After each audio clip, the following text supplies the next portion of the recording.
দেখুন, মহিলাদের জন্য মাননীয় মুখ্যমন্ত্রী আমরা কথা দিয়েছিলাম, আমরা বিনামূল্যে মহিলারা যাতে যাতায়াত করতে পারেন স্টেট বাসে, ছোট শর্ট ডিস্টেন্স ট্রাভেল করুন কি লং ডিস্টেন্স, প্রত্যেকটা স্টেট বাসে সরকারি বাসে বিনামূল্যে যাবেন, এটাই বলা হয়েছিল এবং আমরা সেই কথা পূরণ করেছি। আমাদের প্রতিশ্রুতি আমরা রেখেছি।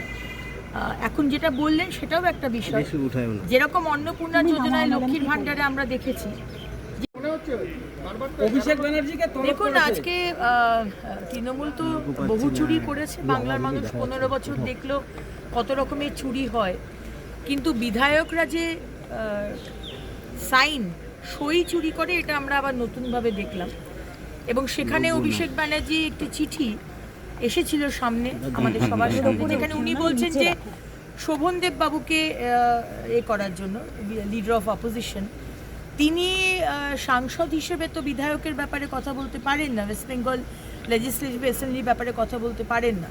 সুতরাং সেই হিসেবে সিআইডি তাকে ডেকেছে এবং তিনি যদি মনে করে থাকেন যে জমি মাফিয়া, তৃণমূলের নেতারা বিভিন্ন নামে বেনামে প্রচুর কোটি কোটি টাকার জমি কিনে রেখেছে, এটা কি তদন্তের আওতায় আসবে? অবশ্যই তদন্তের আওতায় আসবে এবং শুধু জমি নয়, জলা জমি বুঝিয়ে বাড়ি করেছেন, ক্যানাল আছে বা কালভার্ট আছে তার ওপর বাড়ি করে দিয়েছেন, পার্টি অফিস করেছেন, কারুর ব্যক্তিগত জমি দখল করে নিয়েছেন, সরকারি জমি দখল করেছেন এবং দখল করে ইললিগাল বাড়ি বানিয়েছেন।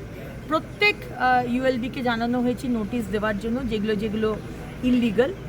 যাচ্ছে যে অনেকে টাকা পাচ্ছে, কেউ পাচ্ছে না, কেউ পেয়ে গেছে ফর্ম ফিল আপ না করে, এই বিষয়গুলো নিয়ে একটু কনফিউশন, কিভাবে আপনি মেসেজ কি দেবেন? কনফিউশন নেই। প্রথমত অন্নপূর্ণা ভাণ্ডার নয়, অন্নপূর্ণা যোজনা, এবং সেখানে প্রত্যেকটি বড় office, municipal office, corporation office, block office থেকে আপনারা ফর্মটা পাবেন।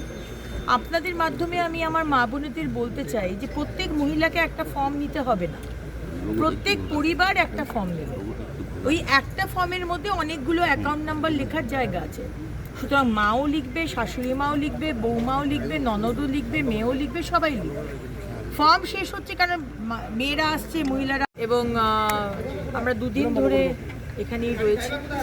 প্রথম দিন উত্তর কন্যাতে আমরা প্রোগ্রাম করেছি, বৈঠক হয়েছে, এবং তারপরে গতকাল আমরা দার্জিলিং, কালিম্পং, কার্সিয়ং, মিরিক এই বিষয়টা নিয়েও আমরা দেখেছি। আজকে জলপাইগুড়ি এসেছি এবং আজকে বিকেলবেলা আমরা আবার চলে যাব।